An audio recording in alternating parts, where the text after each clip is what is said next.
Welcome back to Chicago's most valuable radio station, iLLANOiZE Radio. Sir, into the 1 o'clock hour now. We got our guest with us, Jae Maurice. How you doing today, man? I'm doing all right. How are you guys? All good, man. You know, we was just, watching the Bears game. You know how it go.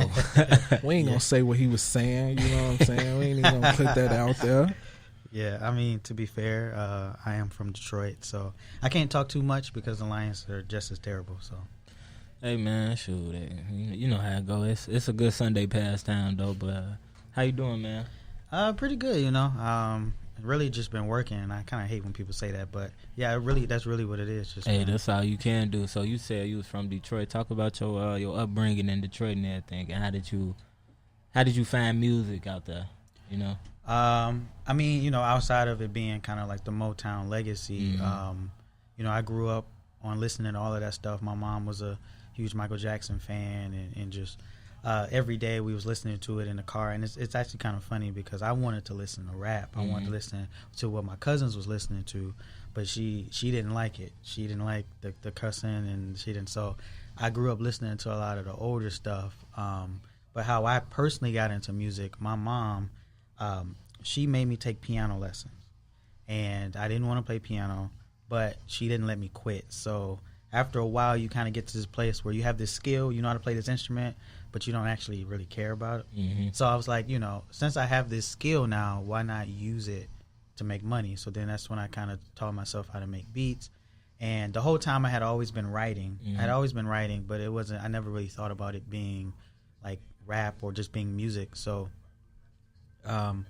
after that, I discovered YouTube. YouTube was relatively early, and I saw that a lot of people were engineering their songs themselves. This was like the beginning of that era. Mm-hmm. And so I'm like, okay, so I can make a beat, and if I just buy a mic and a very simple setup, I can teach myself how to record myself. Mm-hmm. So that's kind of just what got the ball rolling. So during the summer, while my mom was at work, I'll be at home, in the closet just recording, because the closet had good acoustics. Mm-hmm. And that was the first couple songs I put on Facebook. And, as I learned more, I just kept growing and trying to develop. And, here I am. So you was doing all that way back then when you was staying in Detroit?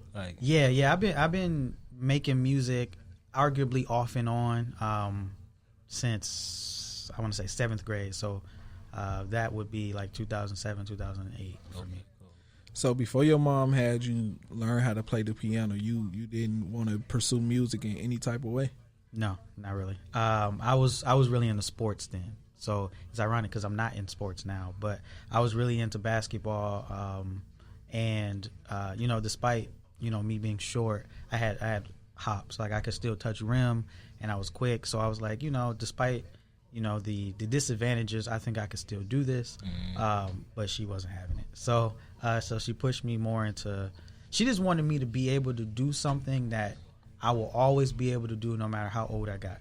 That's why she pushed me to playing an instrument, and specifically the piano, because it doesn't matter how old you are if you can still play. So that's kind of why she pushed me in that direction.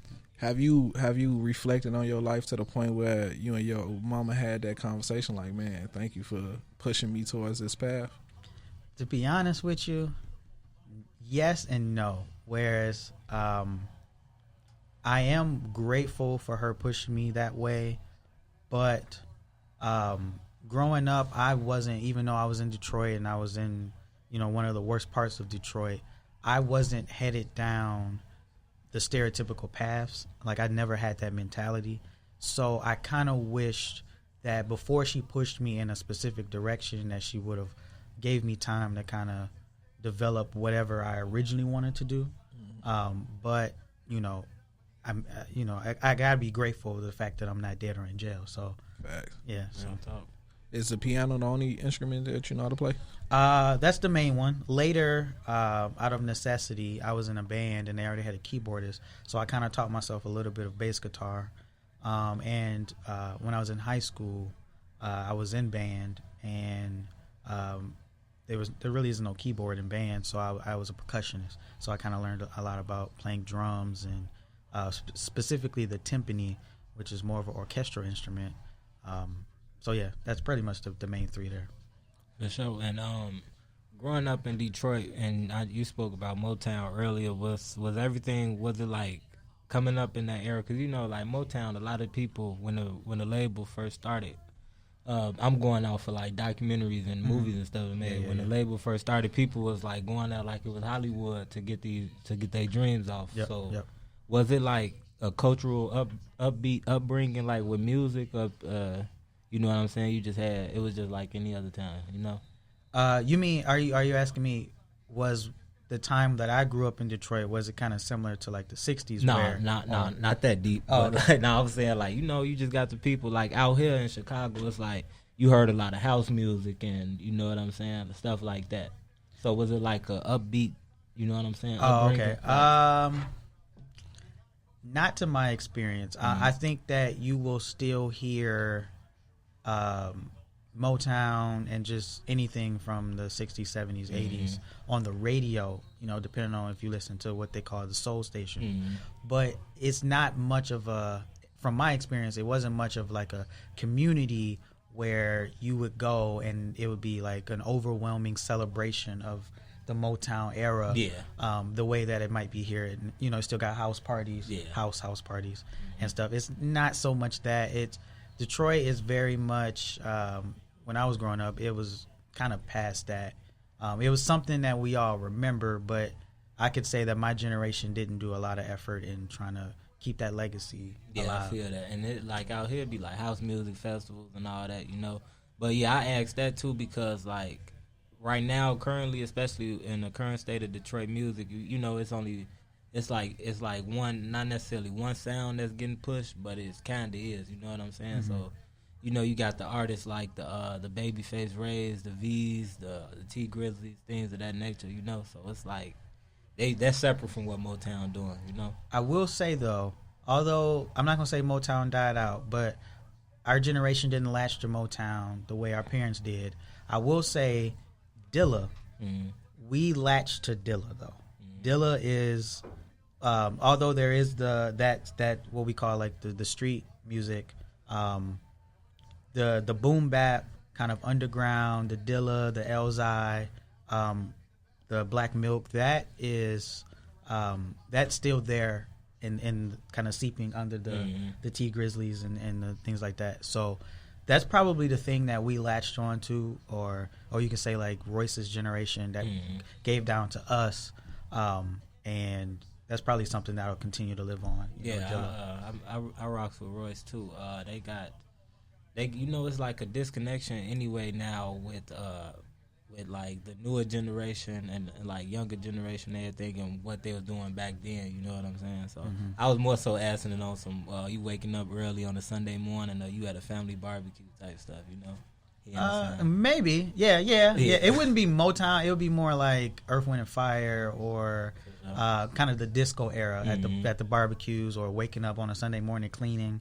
It wouldn't necessarily be like the Temptations, but for sure, I feel that. Now, being a self-taught producer and then venturing off into actually being a rapper, like, what would you say is that you love more? Do you love producing more, or making music, or being a rapper? Being a rapper, 100%. I enjoyed producing at first, but as I started to get more serious with it, it was too much work for me, if that makes sense. Because, okay, so for me, when I started, because I come from playing an actual instrument, I didn't want to rely too heavily on samples.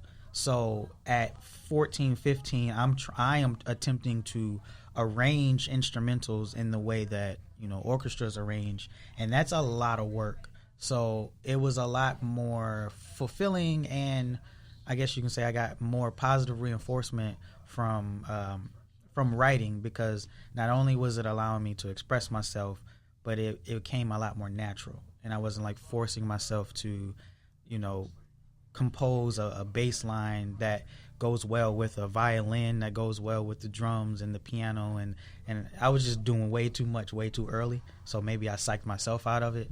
But yeah, so it's definitely writing. Yeah. Now, at what point did you transition from Detroit to Chicago? So I came here for college. That's around 2012, and I went to Columbia College here to study audio engineering. And I just stayed after that. That's pretty much it. Yeah, I just stayed.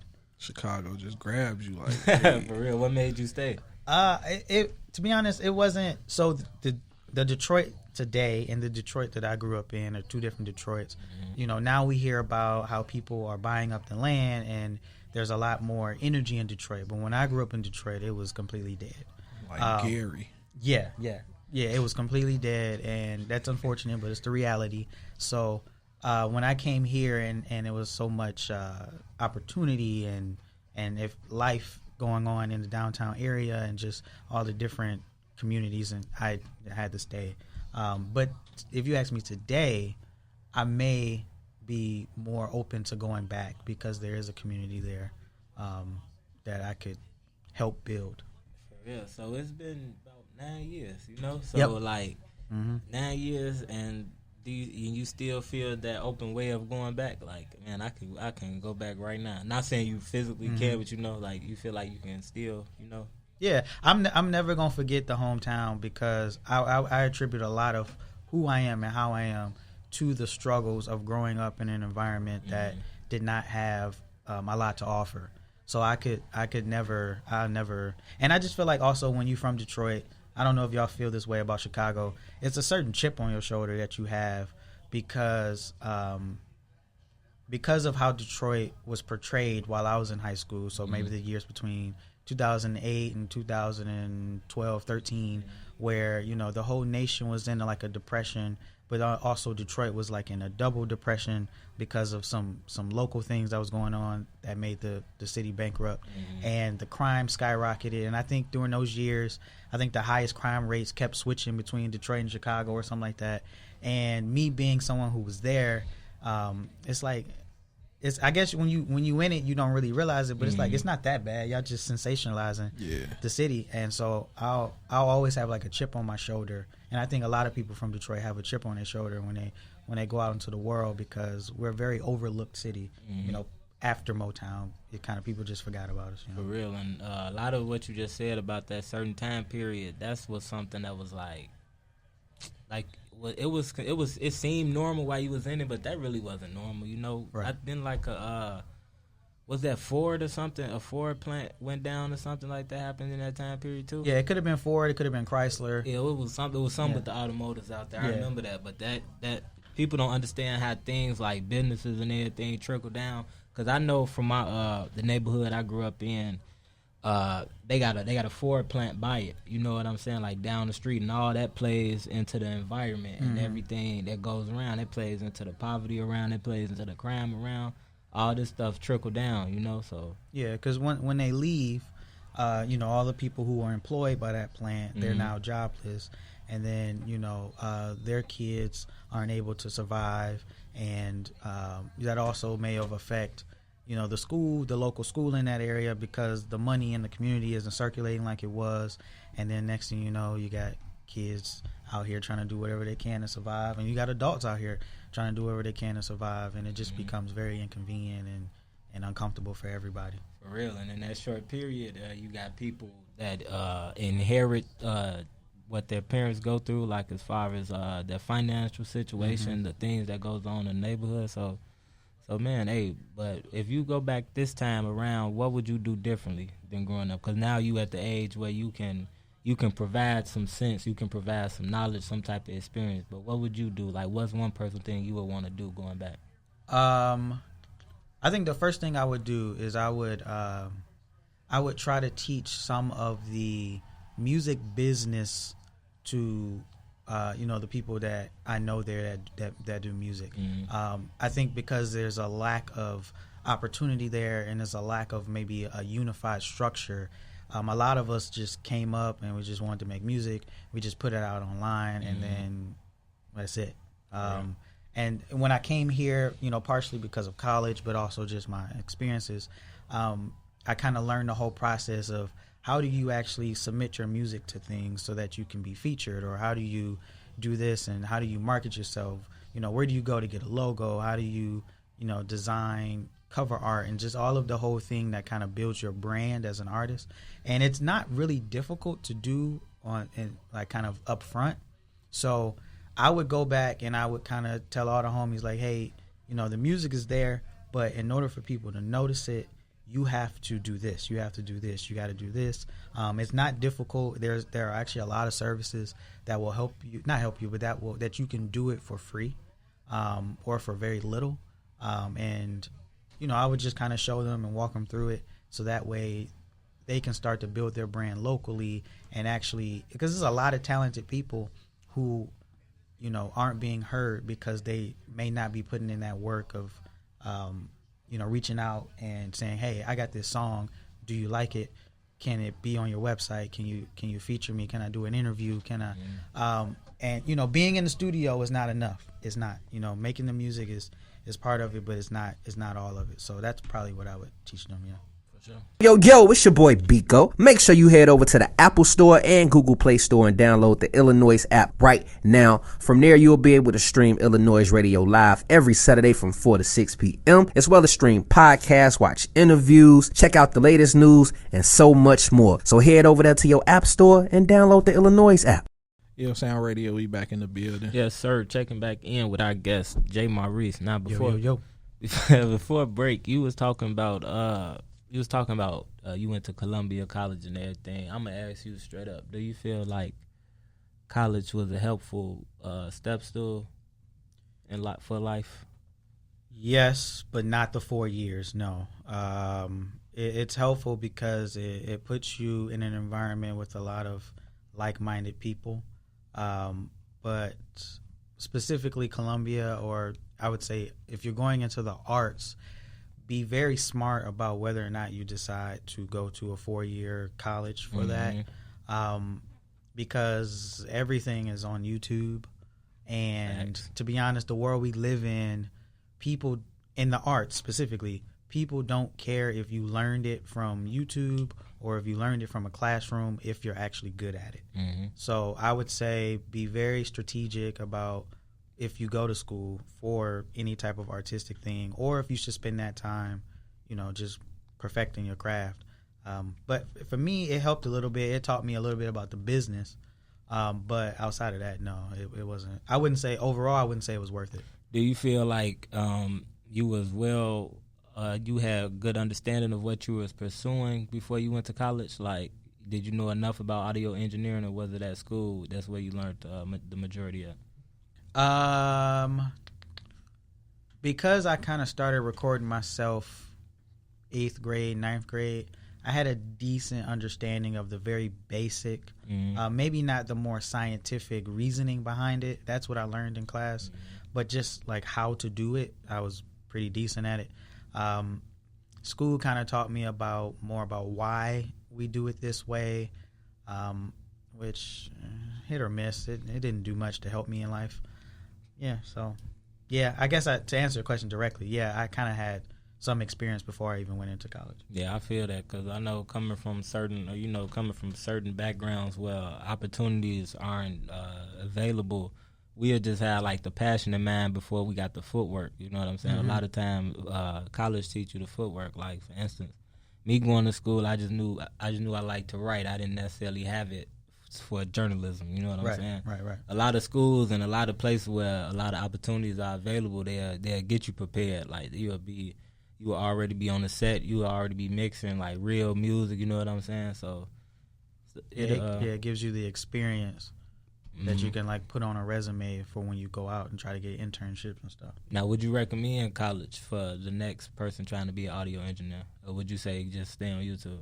I would say definitely do the YouTube thing, but I would also say I wouldn't say go to a 4-year art university or even any university that has a recording department.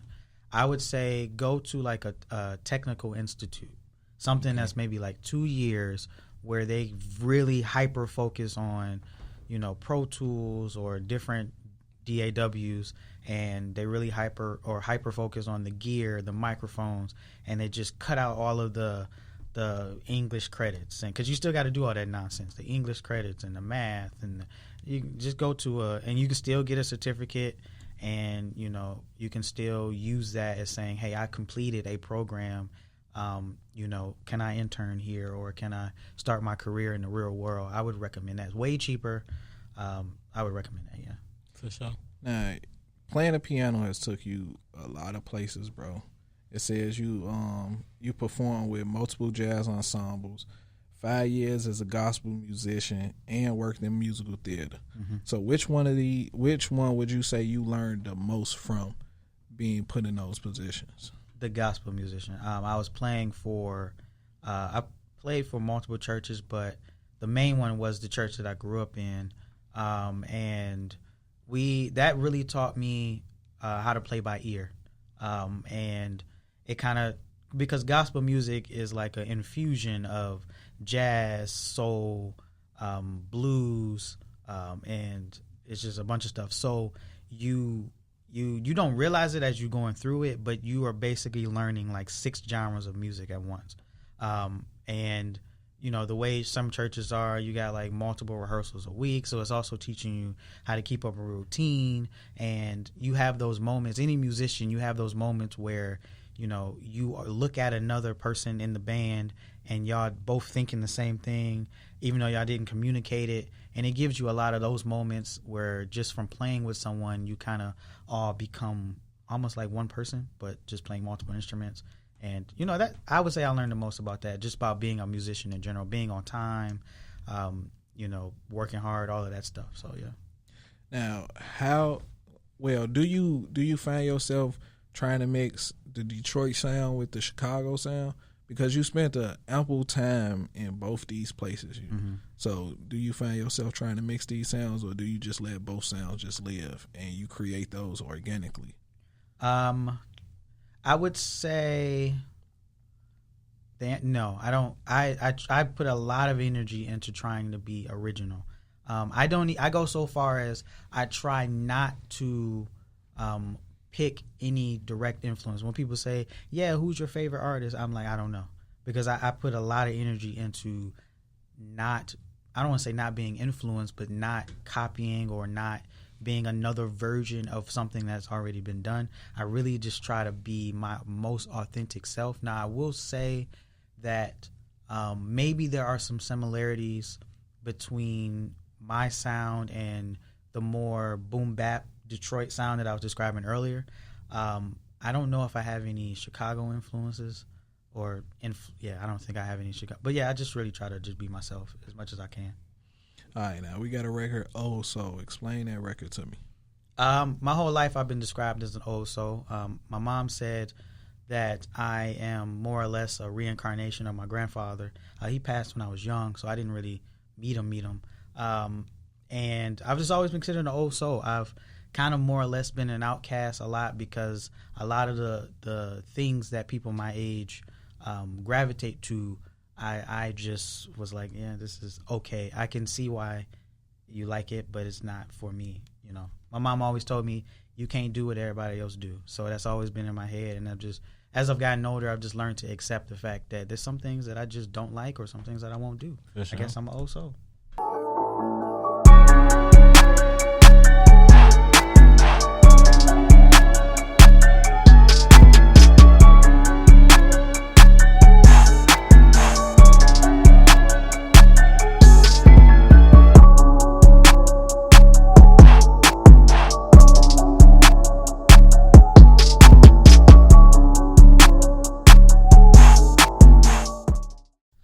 Sound Radio, we back in the building. Yes, sir. Checking in with our guest Jae Maurice. Now we recently played that Old Soul. So piggybacking off of that, do you have any plans for a project, an album, EP, anything?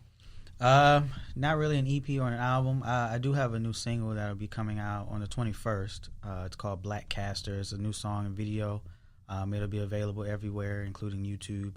That's pretty much it. And I'm just kind of working on just putting out singles right now, kind of building a buzz, but also just my main focus right now is kind of creating a routine for myself. Okay, record the song, shoot the video, so on and so forth, because then once you create the routine, then you can just make it a part of your life, and then the work ethic, and then eventually you'll keep growing, and that's really what I'm focused on right now. Yeah, For real. So basically, you in the grind mode for real. Yeah. Like you really trying to get the ins and outs of like releasing, you know. Mhm. And I seen the Black Castor that you shared with us.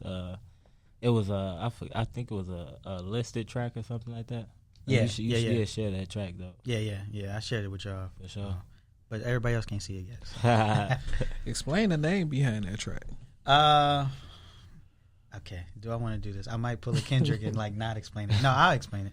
So Black Castor is short for Black Castor Oil. Mhm. So the song is about how many times men specifically, we use women as a distraction from whatever the stresses of our lives are. Mhm. And what I am saying is the way that I would use a woman in that context is to have her just rub my scalp and oil my scalp and play in my hair because it's very relaxing, as I'm sure you guys know. Mhm. So that's pretty much it. You know, Black Castor Oil, that's like one of the best oils for Mhm. African-American scalps and hair. So you saying instead of you use her for stress, you use her for relaxation in a way. Yeah. Instead of asking her to sleep with me or to, just be around and be pretty, I would just ask her, like, can I just like lay in your lap and you just. You ever did that before? Got your scalp rubbed? Yeah, it's amazing. Yeah, it is amazing. That's For why I sure. made a song about it. For sure. Hey, Yeah.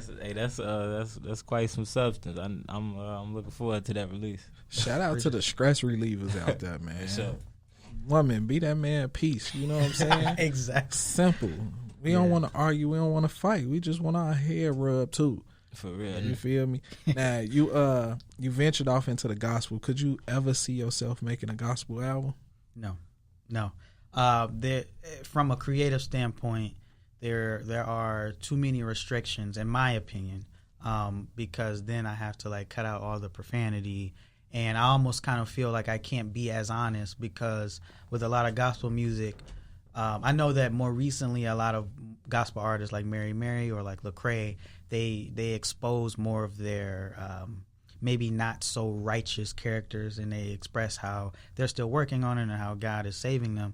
But I don't think I'm at a place where I can feel that confident or comfortable expressing my, if you want to say, trauma or my bad habits in that context, like in that world. I'd rather stay in the secular world and say and kind of make music that's more like, hey, I'm just like you, but I found a way out of it. It's kind of the same thing, but I don't know if I could do it in the gospel realm. I just like to do it in the secular realm. Man, I feel like if you're gonna be true to yourself and make gospel music, then you should be able to use profanity. I don't see what I mean, yeah, but I get it, but I don't get it. You know what I'm saying? I don't think gospel audiences would like to turn on their gospel station and hear someone you throwing N-bombs and F-bombs, and even if the goal of the song is to relate to because if you want to be specific to Christianity, the whole goal is to reach out to the quote-unquote sinner and help them turn their life over to Christ. But it's also like, if you are behaving in the way of a sinner, then are you really qualified to help them turn their life over? And I personally believe yes, but I could see why a lot of people might be like, no.